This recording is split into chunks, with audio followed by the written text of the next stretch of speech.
So hello and welcome everyone to today's session. Now, this has been a continuing series of us in this particular last folder of the exam, where we solve each and every past paper question that is provided on the ACCA practice platform, so that you get two things.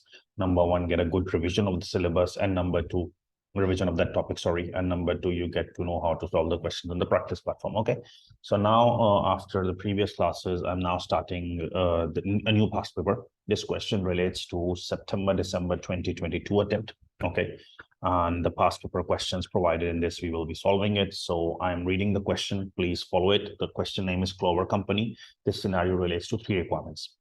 Clover Company must replace a machine which is essential to its process. The company has identified two machines of identical capacity, but different technology would be suitable. Only one machine would be purchased in this mutually exclusive investment decision. So it's a mutual investment decision. That means you can only opt to one.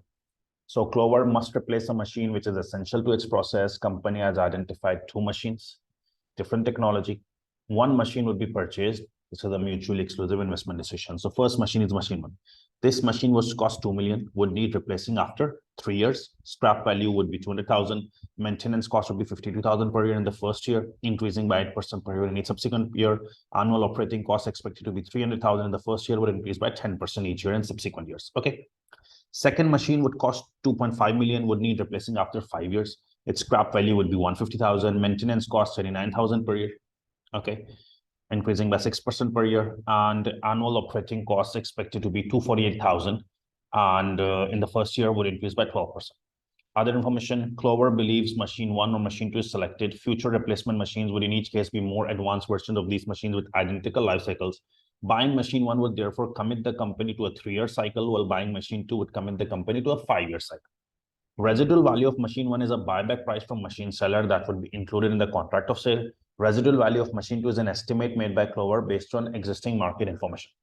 So you know both machines have a scrap value. It's just telling you for, I think there might be a theoretical requirement later on, because in NPV, the only concern is to find the NPV, take into account the scrap value given. But it says residual value of machine one is a buyback price from machine seller that would be included in the contract of sale. So machine one's residual value, scrap value, is fixed. It will be contracted. Residual value of machine two is just an estimate. Okay. Technology used in each machine is expected to continue to develop in future. While Clover thinks it is unlikely machine one would become obsolete during its 3-year life cycle, the company thinks it is likely machine two could be affected by obsolescence. So machine three, machine one, there is no chance of obsolete because it's just for 3 years, but machine two has a long life cycle. There are chances it can get obsolete. For both machines, all increases in costs are due to increasing age. Clover uses the discount rate of 13%, ignore taxation. Okay, so this sums up the question. Now there's a very good 10 easy marks requirement. Calculate the EAC of each machine cycle. So you need to find EAC. The formula was taught to you in the class: NPV over discount factor, excluding year zero. So first you need to find NPV of each machine. I'm starting with NPV of machine one.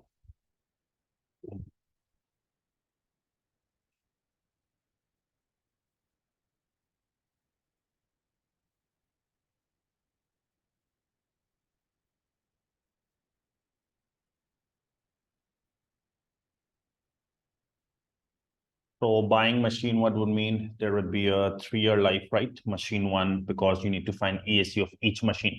So there are two machines. I will find NPV of both machines first. Okay. So first machine has a life of 3 years, 0.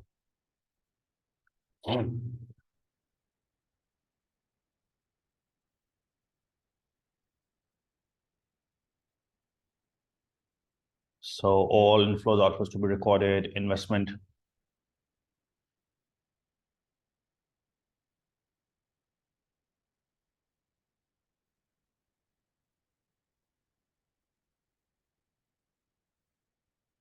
That's an outflow at year 0, negative 2,000. Then there is a maintenance cost.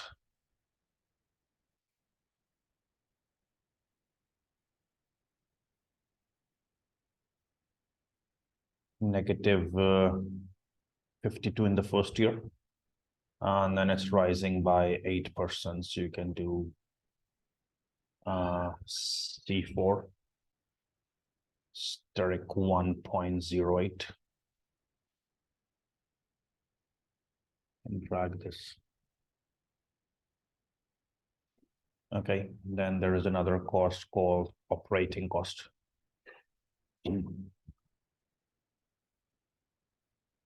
We end in the first year. 10% price, so it's C5 to 1.1, and you can drag it onwards.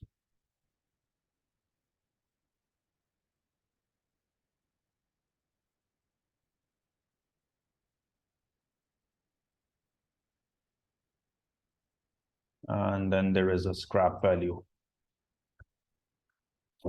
That's an inflow 200 last year, positive. Okay. Net them all, we get net cash flows. So it's the sum of all the cells, B3 to B6. And you can just drag them on. Okay. You can multiply by discount factor to get present value and NPV. Okay. But you can also use the NPV function for this. Okay. NPV, bracket open, discount factor.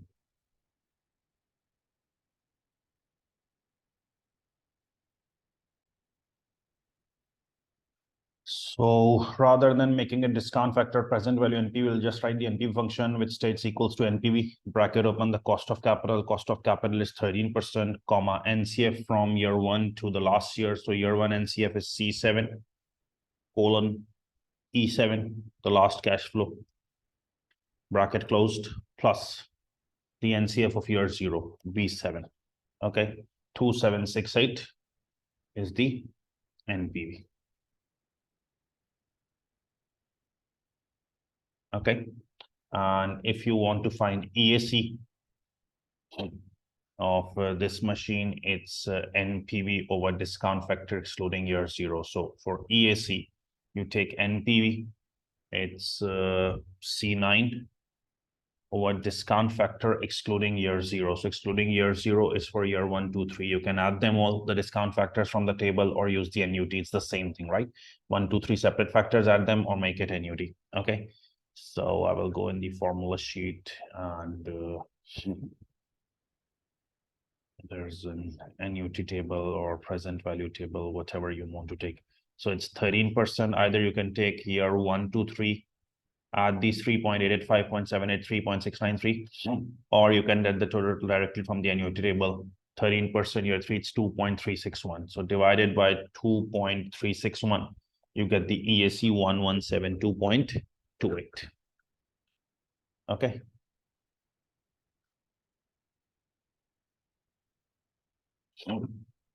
Now you need to find EAC of machine 2. This is worth 5 marks, very easy. NPV of machine 2 first. So again, for machine 2, we need to work out this way, that what is the investment. Actually, its life is, I think, 5 years. So 0, 1, sorry, 1, 2, 3, 4, 5.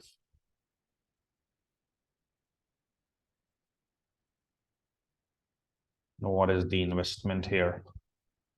So machine 2 is 2,500, negative 2,500. Then there is maintenance cost. So maintenance cost is year 1, 39 negative, rising by 6% per year. So C14, steric 1.06, you can drag this.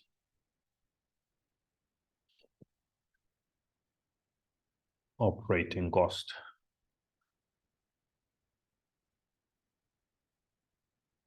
$248 in the first year. This is increasing by how much? 12%. So C15 into 1.12.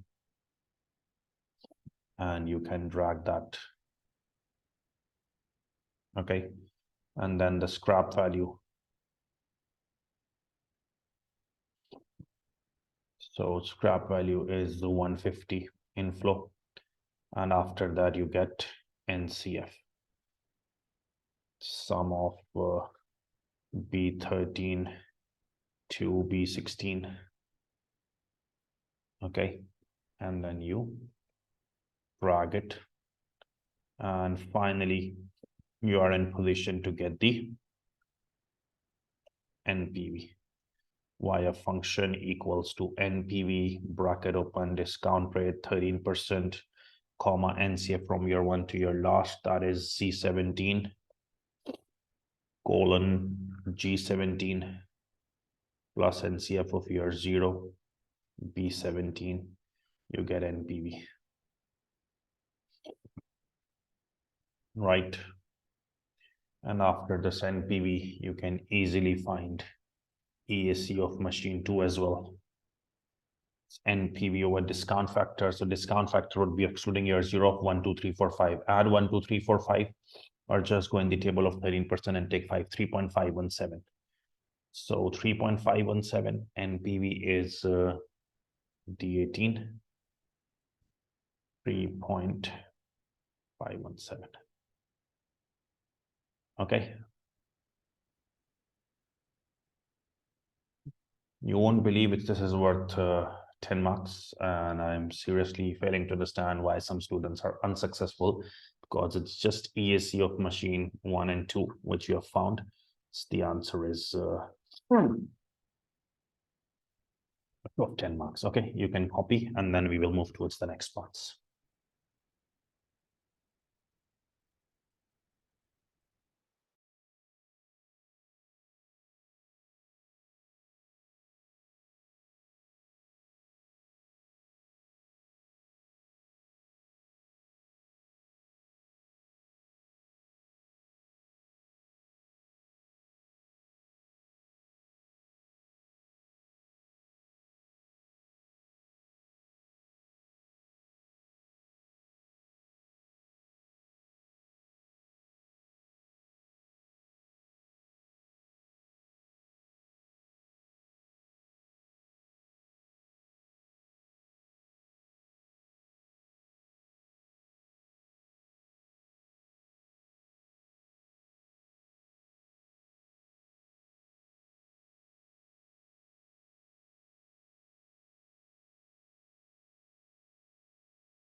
Okay, now after this particular part, there comes a very important second part that which machine should be selected by Clover. So had it been, this requirement has been discussed multiple times in the class that which machine should be selected. So I will write the EAC of machine 2 is better than EAC of machine 1. Therefore, on financial grounds, machine 2 will be selected. Okay. So obviously in this particular thing, we don't take decision on the basis of NPV, right? That you say NPV of machine 1 is better, therefore we will opt for machine 1. No, we will take decision on EAC and replacement, because one life is 3 years, one is 5 years. They're not like with like, so NPV cannot take decision. We will take decision on the basis of EAC. We have studied this in the classes. So EAC of machine 2 is better than EAC of machine 1, therefore it will be selected. But had this been a requirement of just 1 mark, I would have written just this answer, that since EAC of machine 2 is better than machine 1, it will be opted. But the problem is this requirement is of 4 marks. So internally, there is a feel in my mind, in a student's mind, that this answer is insufficient. Okay. So now a theoretical writing skill, a theoretical writing art comes in your mind, that what should you add up? Okay. Now you can take help from this other information. Buying machine 1 would commit company to 3-year cycle, while buying machine 2 would commit to a 5-year cycle. Residual value of machine 1 is a buyback price from machine seller that would be included in contract of sale. Residual value of machine 2 is an estimate made by Clover. Residual value, this scrap value of machine 1 is fixed, contracted, but of machine 2, it's just an estimate. Okay, so you can write this here to just elaborate the answer or to make it lengthy. However, the scrap value of machine 2 is just a mere estimate, whereas the scrap value of machine 1 is fixed by contract. Okay. In this calculation of EAC, the scrap value of machine 1 is fixed, 200, but machine 2 is just an estimate. If you are not able to get this 150 or your estimate is wrong, your NPV might be different, your EAC might be different. You can also make it more lengthy. If we are not able to get this scrap value of machine 2, our estimate may become different. Okay, what can you do for 4 marks further? Why Clover thinks it is unlikely machine 1 would become obsolete during its 3-year life. Company thinks it is likely that machine 2 could be affected by obsolescence. So similarly,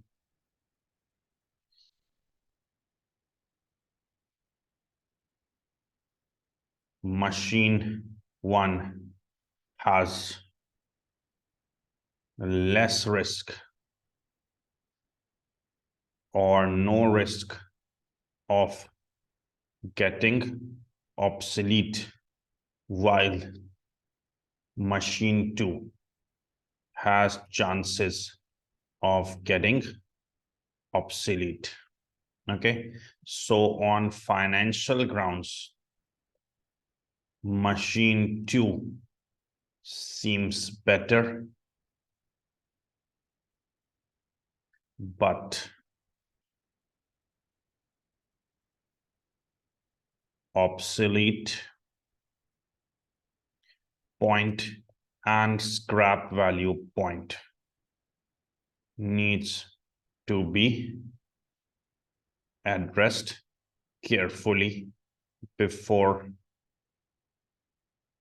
making final decision. Okay, so now it's elaborated in a much better manner to get 4 marks. You can copy this if you want. Although ESE is better, we will go for machine 2, but this is just 1 mark answer. Had it been of 1 mark, I would have stopped. For 4 marks, there's some extra information. We need to consider scrap value as well. Machine 2 is shaky in scrap, machine 1 is fixed.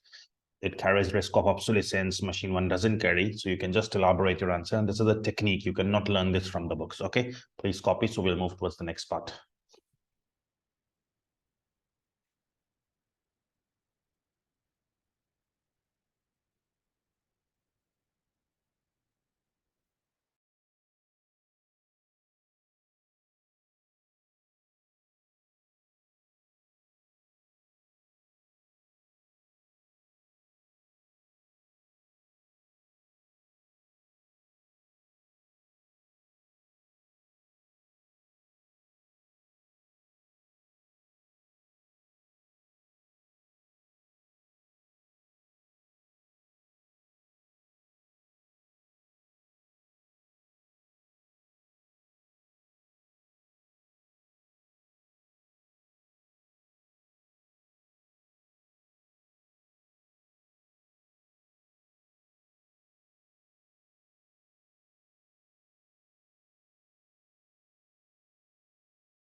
Institutes.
Okay, now there's a last requirement.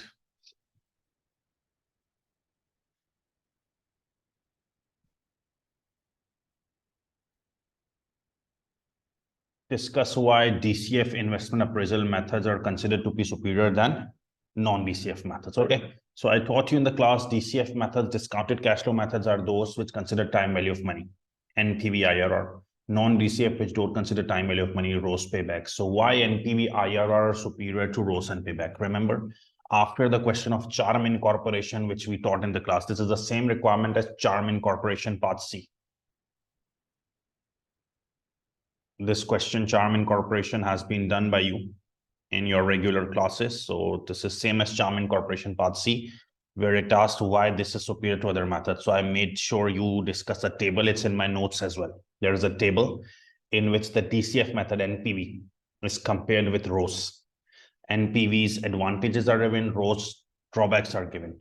So if you write ROS drawbacks and compare with NPV's advantages, it proves that NPV's superior. Similarly, you then compare NPV with the payback, drawbacks of payback, and then NPV's advantages. So it proves NPV is better. Okay, so it's the same requirement as discussed in your previous classes as well. Okay, why DCF methods are considered better than non-DCF methods?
If you want to revise this point, I told you that DCF methods like NPV are superior to non-DCF like ROS payback because NPV considers time value of money,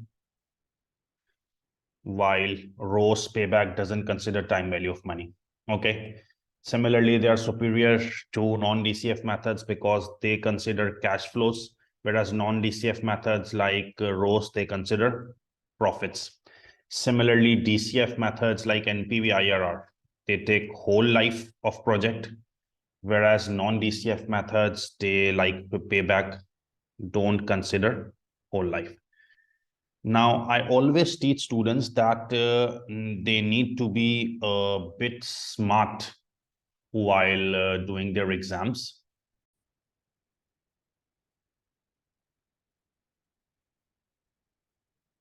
Like the charm incorporation question, it asks discuss why NPV is superior to other methods.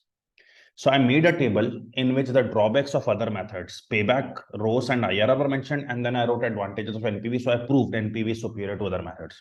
Now people say this question came, why DCF methods are considered superior? I taught you in the class why NPV is superior. Now here it asks why DCF methods are superior. So DCF methods are 2, NPV IRR. So now you need to compare NPV IRR with other 2 methods, payback, ROS. Okay. So you can write the drawbacks of payback. It doesn't consider whole life of the project. And then advantages of this DCF, NPV IRR consider whole life of the project. Okay. Payback. Then you consider it with ROS. Drawbacks of ROS. ROS doesn't consider time value of money and based on profits. Whereas NPV IRR, the DCF methods consider life. Okay. Consider cash flows rather than profits, and they are based on cash flows rather than profits. Okay. And they consider whole life and they consider time value of money. ROS doesn't consider time value of money. Okay. So if it asks why NPV is superior to other, write the drawbacks of other methods and write the advantages of NPV. But if it asks why DCF methods are superior to other methods, write the drawbacks of other methods. Payback ignores whole life. Simple payback does not consider time value of money. ROS does not consider time value of money. ROS is based on profits. Okay. And DCF methods like NPV IRR, they consider cash flows. They consider whole life, they consider time value of money. So this comparison will give you 6 marks. Okay. So this ends our question. Hope it was clear to all of you. Okay.